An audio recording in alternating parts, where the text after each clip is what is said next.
நாமம் மகிமைப்படுவதாக. நாம் இந்த நாள்லையும் கூட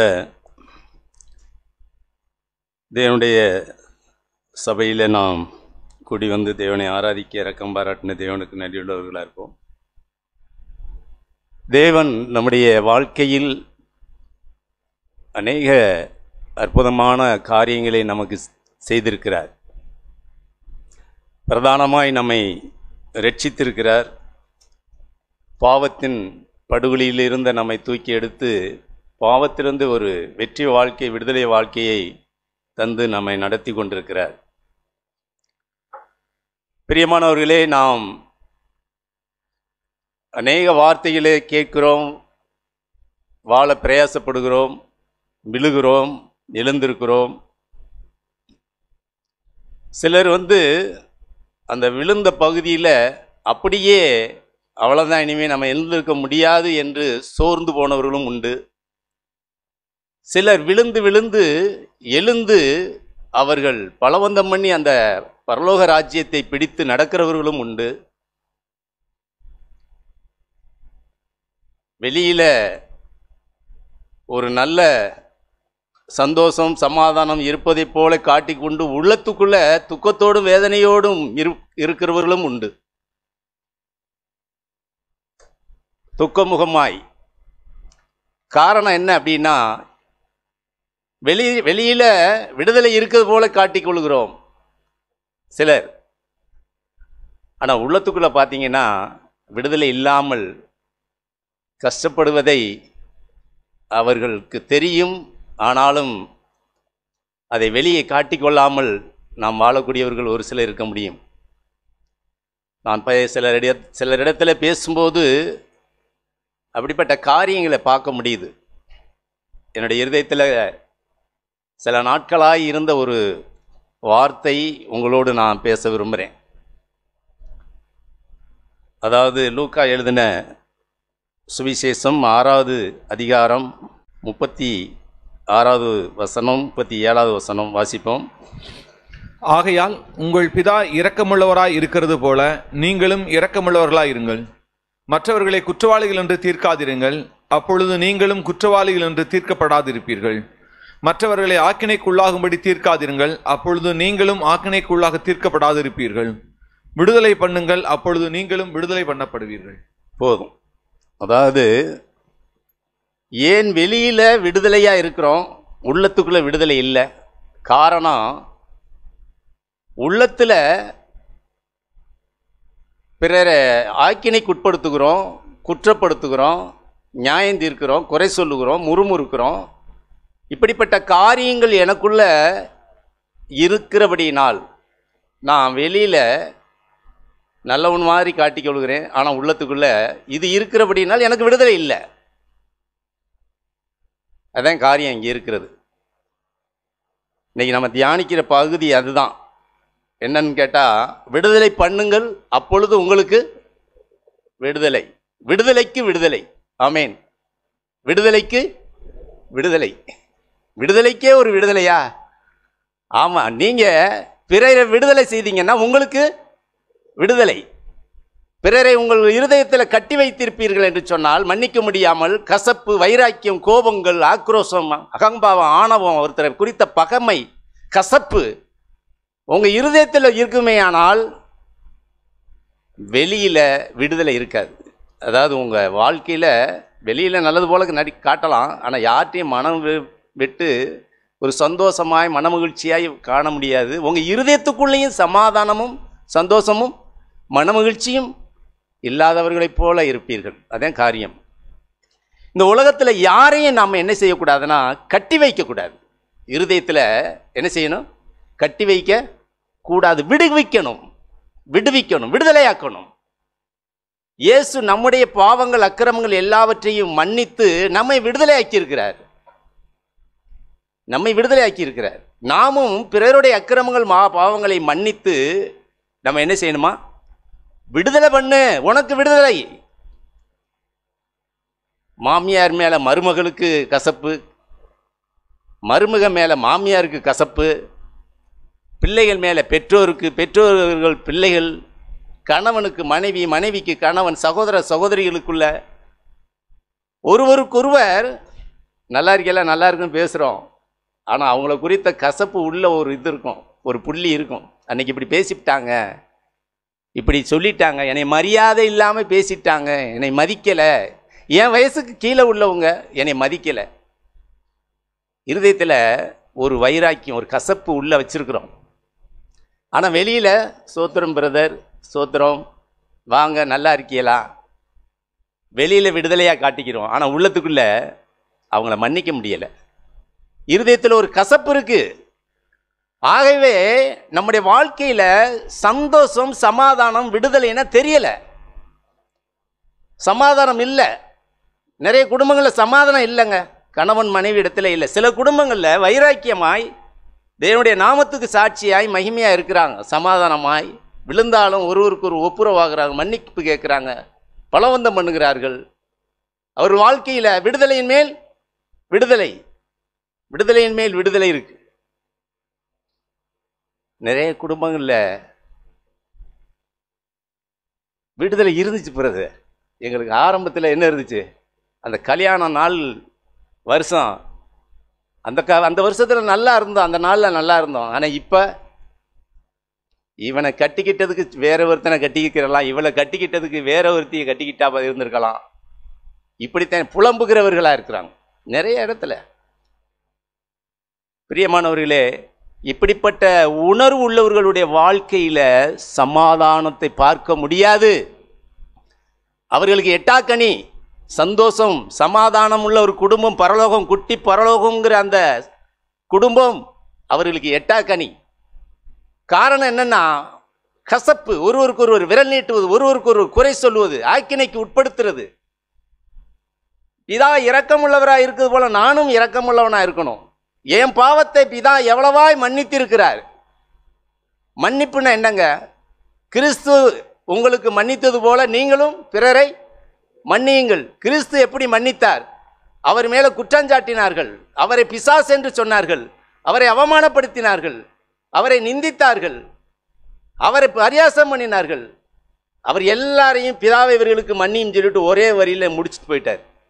பிதா மன்னித்தது போல நீங்களும் அதே மாதிரி ஒருவரை ஒருவர் மன்னியுங்கள். ஒருவரை ஒருவர் தாங்கி அப்படின்னு இருக்கு. ஒருவர் மேல் ஒருவர் குறைபாடு உண்டானால் அவர்களை நீங்க என்ன செய்யுங்க, தாங்கிக் கொள்ளுங்க. இயேசு நம்முடைய பாவங்களை தாங்கினார், தாங்கி கொண்டார். நம்ம செஞ்ச பாவத்துக்கு அப்பப்போ தீர்ப்பு எழுதணும் அப்படின்னா, நியாயம் இருக்கணும்னாக்க ஒரு மனுஷன் இங்கே நம்ம சபையில் உட்கார்ந்துருக்க முடியாது. ஒவ்வொரு சூழ்நிலையில் அவர் என்ன செஞ்சிருக்காருன்னா, நம்ம என்ன செஞ்சாராம், சரி சரி அடுத்த வருஷம் உரம் கொத்தி உரம் போட்டு எரு கொத்தி உரத்தை போடுவோம், தண்ணி பாய்ச்சுவோம், அடுத்த வருஷம் பலன் தரும். அப்படியே வளர்த்துக்கிட்டே இருக்கார், உரத்தை போட்டுக்கிட்டே இருக்கார், வாரம் வாரம் வார்த்தையில் கொடுத்துக்கிட்டே இருக்கிறார், சபையில் வச்சிருக்காரு.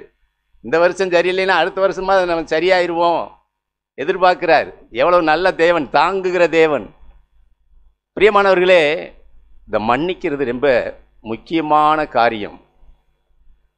மன்னிக்கிறது என்னன்னு கேட்டிங்கன்னா, இரத்த தானம். எனக்கு அப்படித்தான் பார்க்குறேன். ஒரு மனிதன் உயிருக்கு போராடிக்கிட்டு ரத்தம் இல்லாமல் இருந்தான்னா, அவனுக்கு ரத்தம் கொடுத்தா என்ன ஆயிரும், உயிர் பெற்றுவான். அதுபோல் அந்த ரத்தம் கொடுக்குறான் பாருங்களேன், அவனுக்கும் புது ரத்தம் என்ன ஆகுமா, புது ரத்தம் உருவாகி அவனும் பலன் அடைவான். அவனும் ரத்தம் கொடுக்குற ஆளுங்க நான் கேட்டு பார்த்துருக்கேன். என்னங்க இவ்வளவு ரத்தம் கொடுத்துருக்கிறீங்களே எப்படி? அதெல்லாம் பெரிய மேட்டரே இல்லைங்க. ஆரம்பத்தில் கஷ்டமாக தான் இருந்துச்சு, அப்புறம் கொடுத்தாத்தான் எனக்கு நல்லா இருக்குது, ஃப்ரீயாக இருக்குது. ரத்தம் கொடுக்கணும், கொடுத்துக்கிட்டே புது ரத்தம் உருவாகுது.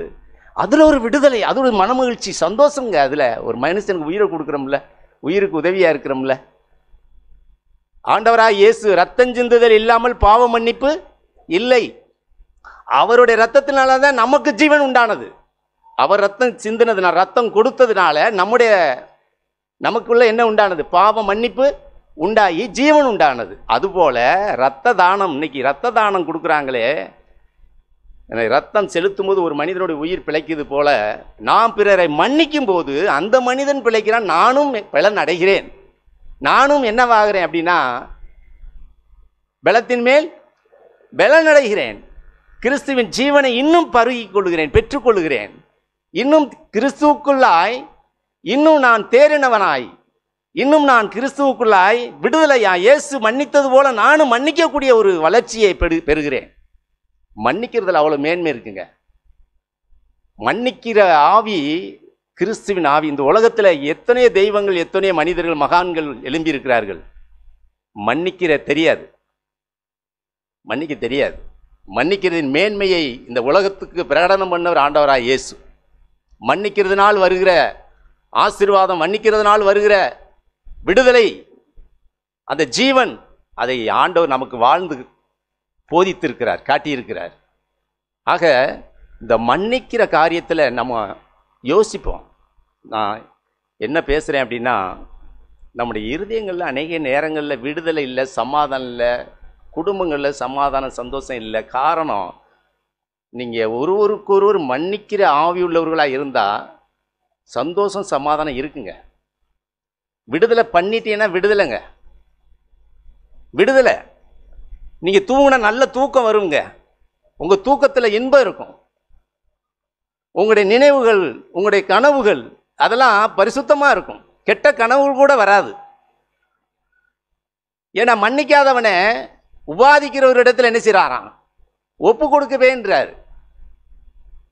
மன்னிக்கிறது நமக்கு ஆசீர்வாதம், நமக்கு ஆசீர்வாதம். பாருங்க, நமக்கு தெரியும் மத்திய எழுதின சுவிசேஷம் 18வது அதிகாரம் வாசிப்போம்.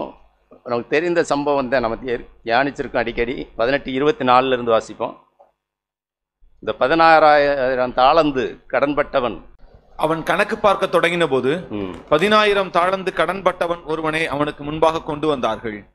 கடனை தீர்க்க அவனுக்கு நிர்வாகம் இல்லாதபடியால் அவனுடைய ஆண்டவன் அவனையும் அவன் பெண் ஜாதி பிள்ளைகளையும் அவனுக்கு உண்டான எல்லாவற்றையும் விற்று கடனை தீர்க்கும்படி கட்டளையிட்டான். அப்பொழுது அந்த ஊழியக்காரன் தாழ விழுந்து வணங்கி, ஆண்டவனே, என்னிடத்தில் பொறுமையாயிரும், எல்லாவற்றையும் உமக்கு கொடுத்து தீர்க்கிறேன் என்றான். அந்த ஊழியக்காரனுடைய ஆண்டவன் மனதிறங்கி அவனை விடுதலை பண்ணி கடனையும் அவனுக்கு மன்னித்து விட்டான். அப்படி இருக்க அந்த ஊழியக்காரன் புறப்பட்டு போகையில் தன்னிடத்தில் 100 வெள்ளிப்பணம் கடன்பட்டிருந்தவனாகிய தன் உடன் வேலைக்காரரில் ஒருவனை கண்டு அவனை பிடித்து தொண்டையை நெரித்து, நீ பட்ட கடனை எனக்கு கொடுத்து தீர்க்க வேண்டும் என்றான். அப்பொழுது அவனுடைய உடன் வேலைக்காரன் அவன் காலிலே விழுந்து, என்னிடத்தில் பொறுமையாயிரும், எல்லாவற்றையும் உமக்கு கொடுத்து தீர்க்கிறேன் என்று அவனை வேண்டிக் கொண்டான். அவனோ சம்மதியாமல் போய் அவன் பட்ட கடனை கொடுத்து தீர்க்கும் அளவும் அவனை காவலில் போடுவித்தான். போதும், என்ன நடக்குது பாருங்க. 14,000 தாளந்து, எவ்வளவோ ஆயிரக்கணக்கான ரூபாயை அவன் ராஜா மன்னித்து விட்டார் அவனுக்கு. ஆனால் அவனிடத்துல ஒருத்தன் 100 ரூபா வாங்கியிருக்கான். அதை குடுறான்னு போய் என்ன பண்ணுறான்னா, என்ன பண்ணுறான், தொண்டையை நெருக்கிறான், தொண்டையை நெருக்கிறான். இங்கே தான் இருக்குது சத்தியமே. நம்முடைய வாழ்க்கை முழுவதும் இதுக்குள்ளே தான் இருக்குது, இந்த தொண்டையை நெருக்கிறதுக்குள்ளே தான் இருக்குது. நம்முடைய அக்கிரமங்கள் பாவங்களை தேவன் எவ்வளவோ, அதான் சொன்னேன், தாங்கி தாங்கி தாங்கி மன்னித்து விட்டார். ஆனால் மனிதர்களிடத்தில் உறவு, சொந்தக்காரன், கணவன், குடும்பங்களில் எப்போவோ ஒரு சில சம்பவங்கள் நடக்கும், எப்போவோ 1-2. ஆனால் நம்ம 24 மணி நேரமும் தேவனுக்கு விரோதமாக பாவம் செய்யணும், அது வேற. எவ்வளவோ இருக்குது. ஆனால் அப்பப்போ மனிதர்களிடத்தில் எங்கேயோ பஸ்ஸில் போகையில் அல்லது வேலை செய்கிற இடத்துல அல்லது பள்ளிக்கூடத்தில் காலேஜில் ஏதோ நம்முடைய பக்கத்து வீடு காரியங்கள், மனிதர்களிடத்தில் ஏதோ ஒரு சில காரியங்களை அப்பப்போ சந்திப்போம். நமக்கு ஒரு பிரச்சனையை கொடுத்துருப்பார்கள். ஆனால் அதை என்ன செய்ய மாட்டோம், மன்னிக்க மாட்டோம். அவங்கள பார்த்த உடனே, அவங்கள நினைச்ச உடனே நமக்குள்ளே இருக்கிற இருதயத்தில் இருக்கிற சமாதானமும் போய் அவர்கள் தொண்டையை பிடிக்கிறார்கள். அவன் இப்படி பேசிட்டான், அவன் இப்படி சொல்லிட்டான், இவள் இப்படி சொன்னாள், அவள் இப்படி சொன்னாள். கணவன் மனைவியிடத்தில் கூட நீ அப்படி பேசுன, நீ இப்படி சொன்ன, தொண்டை என்ன செய்யறான், நம்ம கை எங்க இருக்கு, தொண்டையில் இருக்குங்க, தொண்டையை பிடிக்கிறான். அவன் போய் கெஞ்சிறான், ஐயா மன்னிச்சிரு, விட்டுருங்க. முதல்ல அவன் கேட்டான் ராஜாட்ட, 14,000 தாளந்து நான் கடன் பட்டுட்டேன், கட்ட எனக்கு இது இல்லை அப்படி. அவன் கெஞ்சும் போது அவன் உடனே ஈஸியாக மன்னித்து விட்டான். இங்கே ஒரு பெரிய சத்தியம் என்னன்னா, மன்னிப்பு கேட்கறது ஈஸிங்க, அதே தெரியுது. ஆனால் மன்னிக்கிறது கஷ்டம். மன்னிப்பு ஈஸியாக கேட்டுவிட்டான், ஆனால் அவன்கிட்ட கடன்பட்டவனை மன்னிக்க முடியலை. பாருங்க, இந்த இடத்துல அவன்கிட்ட மன்னிப்பு கேட்டு அவன் போகும்போது அந்த ராஜா என்ன நினச்சிருப்பான், பரவாயில்ல இவனை மன்னிச்சிட்டோம், அவன் சந்தோஷமாக போகிறான், அவன் இனிமே இந்த மாதிரி அவனுக்கு யாரும் கடன் பட்டிருந்தாலும் என்ன செய்வான், மன்னிக்கக்கூடிய ஒரு காரியத்தை நம்மகிட்ட இருந்து அவன் என்ன செஞ்சிட்டான், கற்றுக்கிட்டான். அப்படி தான் நினச்சிருப்பான். ஆனால் இங்கே நல்லவன் மாதிரி காட்டிட்டு போனவன் வெளியில் போய் என்ன பண்ணிட்டான் பாருங்கள். நம்ம கேட்கும்போது சபையில் கூட சில நேரங்களில் வார்த்தையை கேட்போம், சரி இனிமேல் இவங்களை மன்னிச்சிருவோம், இவங்களை விட்டுருவோம், ஆண்டவரே என்னை மன்னிங்க, நான் செஞ்ச தவற மன்னிங்கன்னு சபையில் உட்காந்து தேவனை நோக்கி மன்றாடிடுவோம். நான் இன்னார கசப்பாக இருந்து இவன் மேலே எரிச்சலாக இருக்கிறேன் அப்படின்னு நியாயம் தீர்த்து நம்ம மன்னிப்பு கேட்டுடலாம், தேவன் மன்னிச்சிருவார், விட்டுருவார். ஆனால் இதை விட்டு வெளியில் போய் சொல்லணுமா, நமக்கே தெரியும், வெளியில் போனோன்னே மறந்துடுவோம். ஆனால் நமக்கு விரோதமாக செஞ்சவர்கள், பேசினவர்கள், நமக்கு தீமை இழைத்தவர்கள், அவர்களை நம்ம மன்னிக்கிறதுக்கு நம்ம இருதயம் என்ன செய்யாது, வராமல் அதை நினைவில் வைத்து அவர்கள் அப்படி பேசிட்டாங்க இப்படி சொல்லிட்டான்னு மற்றவங்கள்ட்ட பேசும்போது இப்போ நம்ம கை தொண்டையை பிடிக்கிறோம். சபையில் வார்த்தை கேட்கையில் மன்னிப்பு கேட்டாச்சு, ஆள் மாறாட்டம் பண்ணுறோம். வெளியில் போனோன்னு என்ன செய்கிறோம், ஆள் மாறாட்டம், உள்ள தாழ்மை, பக்தி. பாருங்கள், இது ஒரு சம்பவம் இதில் நடந்திருக்கு. பழைய ஏற்பாடு காலத்தில் எரேமியாவின் புஸ்தகம் 34வது அதிகாரம். சிதேக்கியா ராஜா, அதாவது சிதேக்கியா ராஜா ஆண்ட காலத்தில் எருசலேமை நோக்கி பாபிலோன் ராஜா நெபுகாத்நேச்சார் படையெடுத்து வருவான். அவன் வந்து படையெடுத்து அங்கே யுத்தம் நடந்துக்கிட்டு இருக்க பொழுது 8வது வசனம் 34:8 சிதேக்கியா ராஜா சொல்கிறான், ஒருவனும் யூத ஜாதியானாகிய தன் சகோதரனை அடிமை கொள்ளாதபடிக்கு அவனவன் எபிரேனாகிய தன் வேலைக்காரனையும் எபிரேய ஸ்திரீயாகிய தன் வேலைக்காரியையும் சுவாதீனராக அனுப்பிவிட வேண்டும் என்று அவர்களுக்கு விடுதலையை கூறும்படி ராஜாவாகிய சிதேக்கியா எருசலேமில் இருக்கிற எல்லா ஜனத்தோடும் உடன்படிக்கை பண்ணின பின்பு எரேமியாவுக்கு கர்த்தரால் வார்த்தை உண்டாயிற்று. அதாவது யுத்தம், நீங்கள் அது முதல் அதிகாரத்தில் அந்த முதல் வசனத்தில் அந்த யுத்தம் நடந்து கொண்டிருக்குதுன்னு பார்க்குறோம். ஆனால் உடனே சிதேக்கியா என்ன செய்கிறாரு, தேசத்தில் ஜனங்கள்கிட்ட, எப்பா இனிமே நமக்குள்ள ஒருவர் அடிமை யாரையும் வச்சுக்க கூடாது, எபிரேயர்கள் நமக்குள்ள யூத ஜனத்தில் இருந்து ஒருத்தருக்கு ஒருத்தர் யாரும் அடிமையை யாரையும் ஆளுக செய்யக்கூடிய, எல்லாரும் விடுதலை பண்ணி விட்டு, ஏன்னா யுத்தம் நடந்துக்கிட்டு அவன் வந்து எல்லாரையும் அடிமை ஆக்கிக்கிறத விட நம்ம முன்னாடியே எல்லாரையும் விடுதலை ஆக்கிடுவோம் அப்படின்னு ஒரு உடன்படிக்கை பண்ணுறான். ஒவ்வொருவனும் 10வது வசனம், ஒவ்வொருவனும் தன் வேலைக்காரனையும் தன் வேலைக்காரியையும் இனி அடிமை கொள்ளாதபடிக்கு சுவாதீனராக அனுப்பிட வேண்டும் என்று உடன்படிக்கைக்கு உட்பட்ட எல்லா பிரபுக்களும் எல்லா ஜனங்களும் கேட்டபோது செவி கொடுத்து அவர்களை அனுப்பிவிட்டார்கள். ஆனாலும் அதற்கு பின்பு அவர்கள் மாறாட்டம் பண்ணி தாங்கள் சுவாதீனராக அனுப்பிவிட்ட வேலைக்காரரையும் வேலைக்காரிகளையும் மறுபடியும் அழைப்பித்து அவர்களை வேலைக்காரிகளுமாயிருக்கும்படி அடிமைப்படுத்தி கொண்டார்கள். இங்கே அவுத்து விட்டாச்சு. சர்ச்சில் இருக்கையில் வார்த்தையை கேட்கையில் விடுதலை ஆக்கிட்டோம்னு சொல்லி ஜெபம் பண்ணி மன்னிப்பு கேட்டு விட்டாச்சு. ஆனால் வெளியில் போனவுடனே என்ன பண்ணுறோம், அடிமையாக்குறோம், அவர்களை மன்னிக்க முடியலை. அதனுடைய விளைவு 17,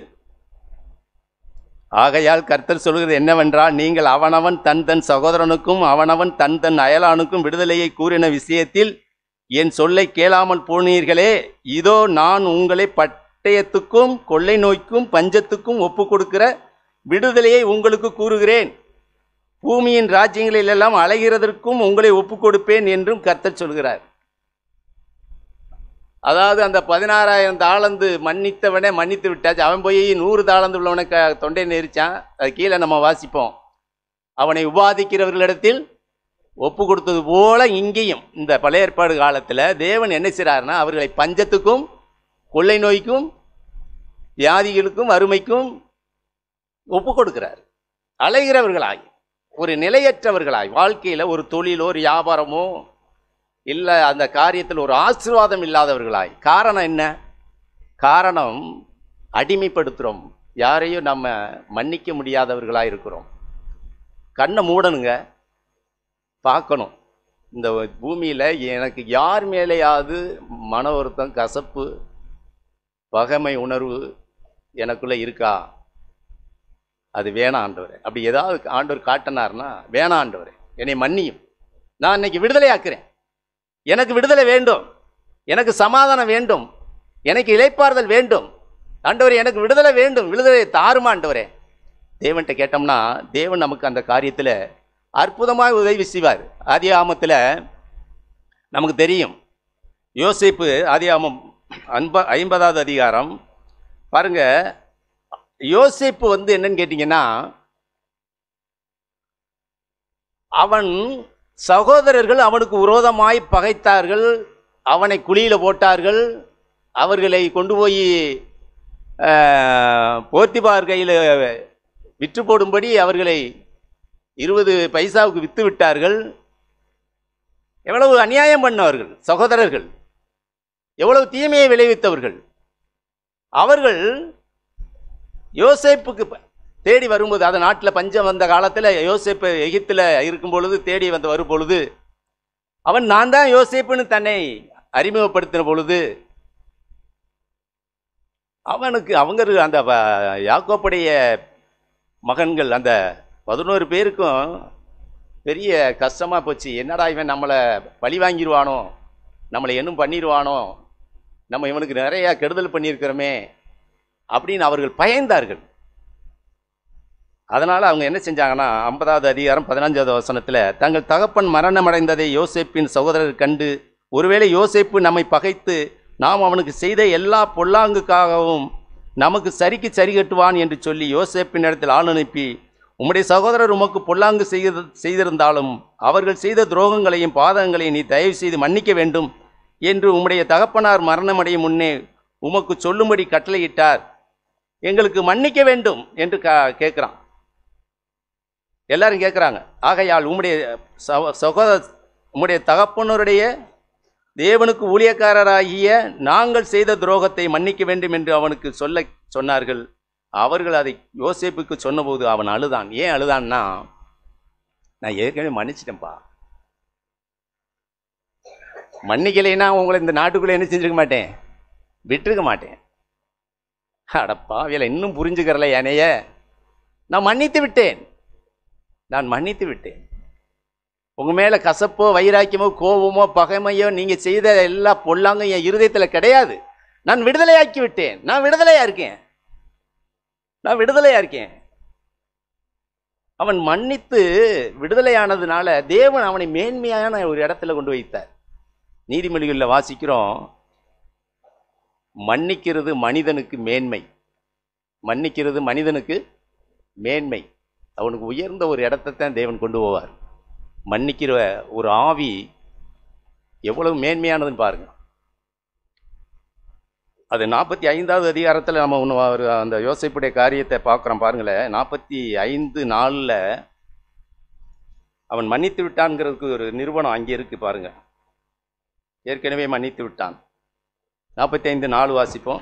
அப்பொழுது யோசேப்பு தன் சகோதரரை நோக்கி, என் கிட்ட வாருங்கள் என்றான். அவர்கள் கிட்ட போனார்கள். அப்பொழுது போதும். அதாவது என்ன சொல்றாரு பாருங்க,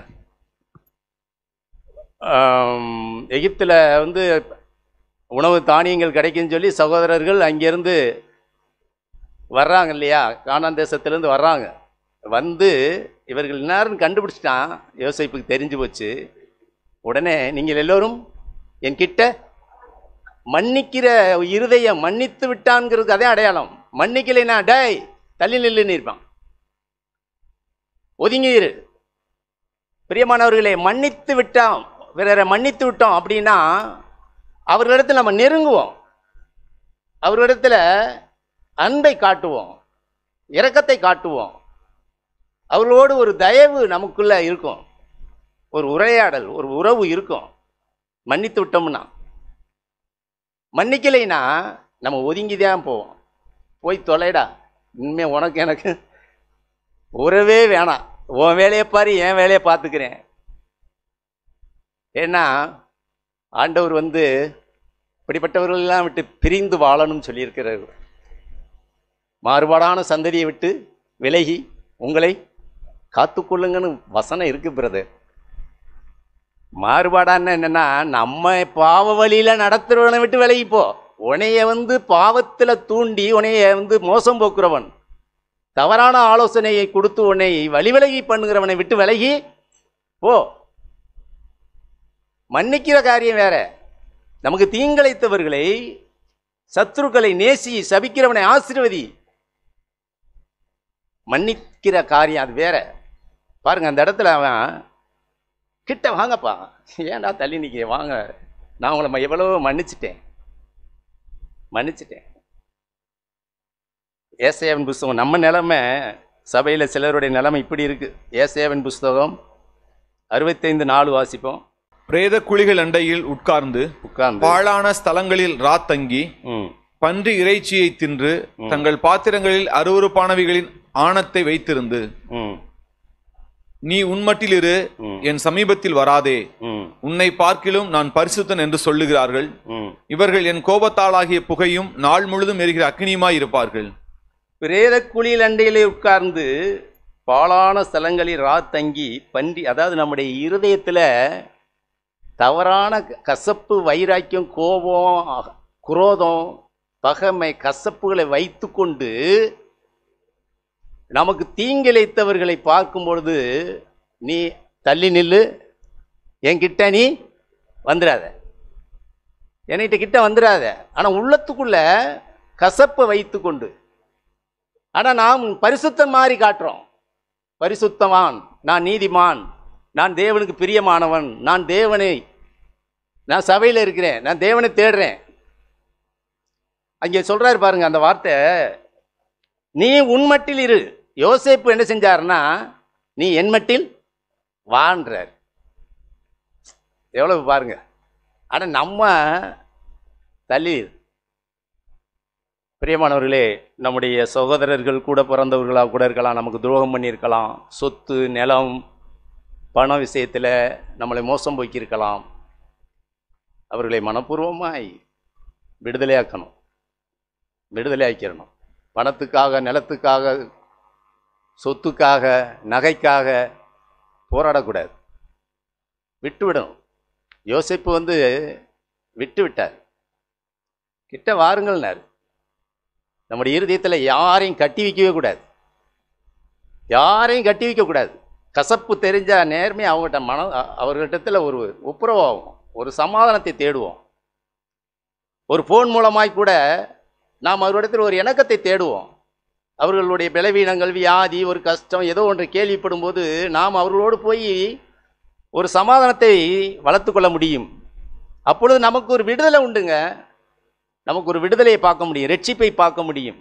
நம்முடைய வாழ்க்கையில் ஒரு மனமகிழ்ச்சி, ஆவிக்குரிய வாழ்க்கையில் ஒரு துக்கமுகம் இருக்காது. சந்தோஷமாக இருப்போம். நம்மை எவ்வளவு மோசம் போக்கியிருந்தாலும் பரவாயில்லை, ஏமாத்தி இருந்தாலும் பரவாயில்லை. யோசேப்பு அப்படியா சகோதரர்களை நேசித்தார். மாறாட்டம் பண்ணலை. இங்கேருந்து போய் மறுபடியும் அவர் எகிப்துக்கு போனோடனே மாறாட்டம் பண்ணலை. வந்தோடனே மன்னித்தார், எல்லாருமே நேசித்தார். ஆண்டவராய் இயேசு கையும் மெய்யுமாய் பிடிக்கப்பட்ட ஒரு சிறியை கொண்டு வந்து நிறுத்தும் போது அவர் சொல்லுவார் பாருங்களேன், யோவான் 8வது அதிகாரம், எப்போ அடிக்கடி தியானிக்கிற ஒரு காரியங்கள் தான். அவரை ஆக்கினைக்கு உட்படுத்தினார்கள், கல்லறிந்தார்கள். 10வது வசனம், இது 9வது வசனம். அவர்கள் அதை கேட்டு ஆண்டவர் சொல்றாரு, உங்களில் முதலாவது எவன் ஒருவன் இந்த குற்றத்தை செய்யாமல் இருக்கிறான், பாவம் இல்லாதவனா இருக்கிறானோ அவன் முதலாவது கல்லறிய கடவன் அப்படின்னு சொன்னார். சொல்லிட்டு அவர் மறுபடியும் குனிந்து தரையில எழுதினார். 8வது வசனம். 9வது வசனம், அவர்கள் அதை கேட்டு தங்கள் மனசாட்சியினால் கடிந்து கொள்ளப்பட்டு பெரியவர் முதல் சிறியர் வரைக்கும் ஒவ்வொருவராய் போய்விட்டார்கள். இயேசு தனித்திருந்தார். அந்த ஸ்திரீ நடுவே நின்றாள். இயேசு நிமிர்ந்து அந்த ஸ்திரியை தவிர வேறொருவரையும் காணாமல், ஸ்திரியே, உன்மேல் குற்றஞ்சாட்டினவர்கள் எங்கே? ஒருவனாகிலும் உன்னை ஆக்கினைக்கு உள்ளாய் தீர்க்கவில்லையா என்றார். அதற்கு அவள், இல்லை ஆண்டவரே என்றாள். இயேசு அவளை நோக்கி, நானும் உன்னை ஆக்கினைக்குள்ளாக தீர்க்கவில்லை, நீ போ, இனி பாவம் செய்யாதே என்றார். பாருங்க, ஆண்டவராய் இயேசு அந்த ஸ்திரியை மன்னிக்கிறார், விடுதலையாக்குகிறார். அந்த பெண்ணிடத்தில் ஒரு பயம் இருந்தது. என்ன பயம்னா, கல்லறிவதற்கு இவருக்கு அதிகாரம் இருக்கு.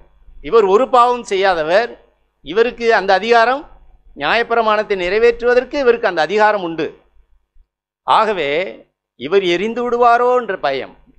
ஆனால் ஆண்டவர் இயேசு அவளுடைய குற்றத்தை தாங்கிக் கொண்டார், மன்னிக்கிறார். நானும் உன்னை ஆக்கினைக்கு உட்படுத்த மாட்டேன், நீ போ, இனி பாவம் செய்யாத.